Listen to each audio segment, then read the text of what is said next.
Good morning everyone. চলে এলাম আরেকটা নতুন ব্লগ নিয়ে। সকালটা শুরু করলাম একটু লিভিং রুমটা ক্লিন আপ করে। সামনেই যেহেতু কনস্ট্রাকশন চলছে, প্রচুর ধুলো, তাই রোজই একটু আধটু পরিষ্কার করলে ভালো হয়। এরপর একটু চা বানালাম।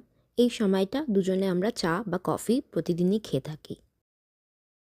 কি যেন একটা মজার কথা ওনার মনে পড়েছে, তাই নিয়ে খুব হাসছে।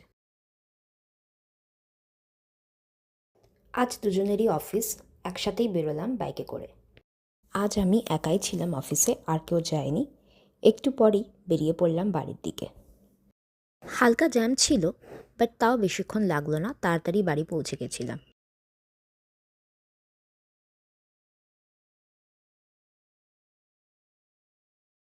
Home sweet home. কাল রাতের একটু ডিনার পড়েছিল, সেটাই গরম করে খেলাম।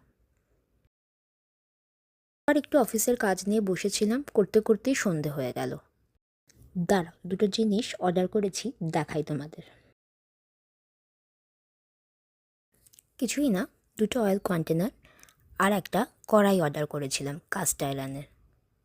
আমার কিচেনের জিনিসপত্র কিনতে খুব ভালো লাগে, একটা বাজে হ্যাবিটই বলতে পারো। যাই হোক, এবার একটু ডিনার রেডি করতে শুরু করলাম।